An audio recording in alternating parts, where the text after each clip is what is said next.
Bonjour tout le monde, on a censé au nord de Mâcon. On est le 15 juillet 2020, donc on va faire un petit suivi des semis actuels et un petit suivi de ce bac là que j'avais fait il n'y a pas longtemps et vous montrer un peu les nouveaux semis qui sont ici et ce que je compte faire là et derrière. Donc voilà, ça va être exclusivement consacré au bac de culture. Sans transition, on y va tout de suite. Donc là, au niveau de la menthe chocolat, vous voyez, elle commence à jaunir. Donc ce que je vais faire, je vais récolter les dernières feuilles vertes là et je rase. Je rase, en sachant que ça va repousser, hein, c'est du vrai chien dent, donc ça repousse. Le basilic. Donc là, ça monte à graines, hein, comme vous voyez. Donc ce que je fais, moi, hop, j'arrache, je repose dedans. Quand vous voyez tous mes bacs, en fait, vous voyez que là, c'est bon, c'est des artichauts. Hein. Je mets tout. Pourquoi? Parce qu'en fait, on se rend compte que dans les bacs, vous le savez autant que moi, ça sèche très vite. Ça sèche très vite et la terre, en fait, elle devient très pauvre aussi. Donc, il ne faut pas hésiter à la nourrir. Vous prenez, vous mettez tous vos déchets dedans. Hein. Regardez, il y a de tout là-dedans. Ici, c'est tout. Où en est mon purin? Le purin de consoude que j'avais fait il n'y a pas longtemps. Quand on le remue, là, vous voyez, il est prêt. Hein. Il n'y a plus de mousse. Donc, ce que je vais faire maintenant, ça va être mettre un chinois, un entonnoir, une bouteille. Je vide 1 litre et je mettrai dans un arrosoir d'11 litres. Tout simplement. Ça, est-ce que vous connaissez ça? Donc c'est pas, ça n'a rien à voir avec le bac, hein, mais c'est une nouvelle plante que j'ai. C'est mon père qui me l'a donné, donc c'est un impatient Nyamnyamensis. Ah, je l'ai bien dit. Voilà. Donc à rentrer l'hiver. Hein. Concernant les nouveaux semis, donc là il me reste 2 laitues que je vais vous montrer, qui étaient dans un bac, mais je vais vous le dire après. Là, j'ai la nouvelle courgette, donc la Gold Rush. J'en ai mis 3 graines, il y en a 2 pour l'instant. Et la maraîchère, ben, j'ai les 3 qui sont sortis. Hein. 3 sur 3, donc nickel. Là, il me reste de la brune d'Amérique, laitue brune d'Amérique, donc qui n'était pas sortie, et voilà, donc elle est sortie là. J'ai mis du chou brocoli violet du Cap. Voilà, je vous mettrai une petite photo si j'en trouve une. Et là, c'est un mélange de laitue à couper. Il me reste un melon là. Et l'absinthe. Si vous voulez les dates de mes semis, hein, je note tout, donc n'hésitez pas à me demander si vous avez besoin. Ce bac de culture, là, je vous montre. Hop. Voilà, je vais vous montrer un petit peu comment j'ai fait.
savoir, hein, je sais pas si vous avez vu, donc j'ai coupé une feuille de salade dans la vidéo que je vous ai montré juste avant.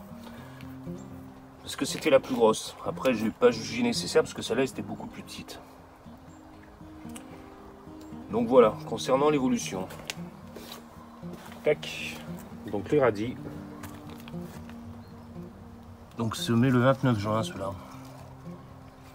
Voilà, ça, les carottes au milieu, donc on était sur de la carotte supre Esquimau ici. Voilà, au milieu des radis. Et on a les suprêmes ici. Voilà. Donc ça a bien pris, hein. Avec les choux spectrum, donc choux chinois spectrum.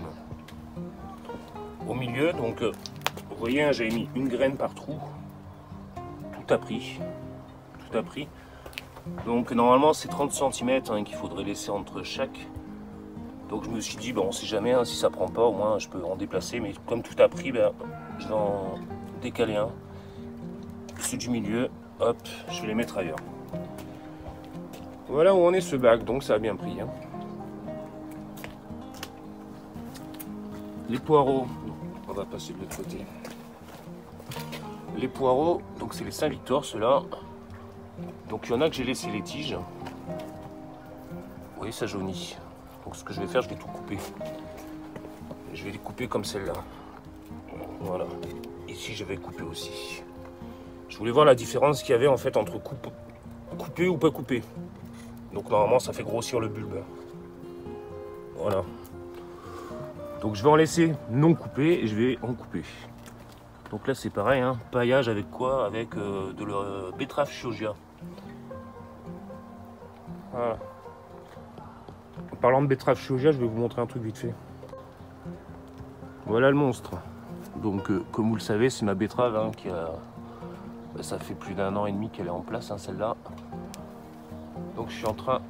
Tac, j'ai mis un petit chapeau. Donc pour récupérer les graines, hop, enfin les graines, les glomérules, je vous montre ce que c'est. Tac. Je vais juste lui mettre un sac. Et comme je procède de la même manière avec les laitues. Je mets le sac complet jusqu'en bas, après je coupe à la base. Tac. Le sac, vous le retournez, vous le fermez un peu et vous laissez sécher. Et après vous récoltez vos graines. Tant que je suis là, vite fait au passage. Donc là, c'est les haricots Starazagorski, hein, donc qui commencent à bien prendre, mais c'est pas la question. J'ai vu qu'il y avait une autre plante là qui poussait, et en fait, bah, c'est un physalis pourpre. Hop, je vous montre. Il y a la première cage là qui arrive. Regardez. Je sais que c'est un pourpre parce que j'ai mis que du pourpre l'année dernière, donc et ça pousse partout, c'est du chien, non. On revient au bac. Voilà, de retour au bac. Donc. Alors, ici, c'est un vrai chantier. Je vais vous dire pourquoi. Parce qu'en fait, chaque laitue que je mettais est grillée. Donc, les deux laitues là, que vous avez vues là-bas, ici, je les ai ressorties parce qu'elles grillaient toutes. Pourquoi elles grillaient toutes? Parce qu'en fait, quand j'arrosais, l'eau, elle stagnait en surface. Et vous mettez la main au fond de la terre, c'était sec. Un peu comme du terreau à semis, là. Je sais pas si vous voyez, c'est un peu assez compact. Donc là, j'ai tout décompacté le sol.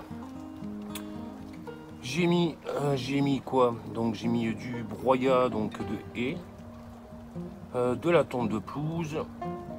Là, ce que vous voyez là, ça c'est les hémorrocales que j'ai broyées. Et après, vous avez toutes les épluchures hein, de partout. J'ai pas rajouté de terreau. Hein. Après, j'ai malaxé. Et voilà. À savoir que j'avais un pH. J'ai regardé, regardez le petit appareil là, que vous voyez là. Je vais vous le montrer. J'avais un pH de 8. Donc, une terre alcaline, un sol alcalin. Donc, pas bon. Pas bon pour les cultures. En général, il faudrait un sol entre 6,5, enfin 6 et 7,5. La plupart des légumes, ils préfèrent ça. Après, vous avez des exceptions. Donc, j'ai investi dans ce petit appareil. Donc là, on voit que je suis encore presque à 8. Un peu moins de 8, mais c'était 8 complet la dernière fois. Et au niveau de l'humidité, hop, je le bouge. Tac.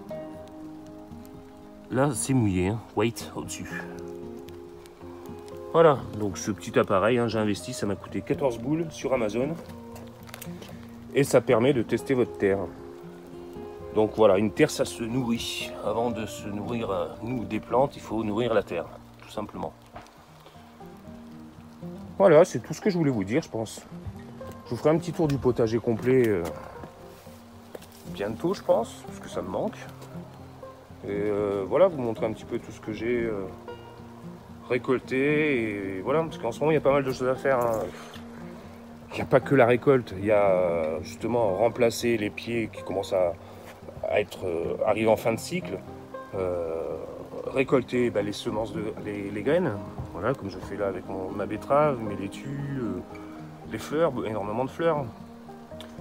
Et ouais, penser à nourrir le sol, quoi, nourrir le sol. C'est quotidien, quoi. Hein, donc voilà, il faut le faire régulièrement. Sur ce, je vous fais un gros bisou, passez un bon mardi, mercredi, je sais plus.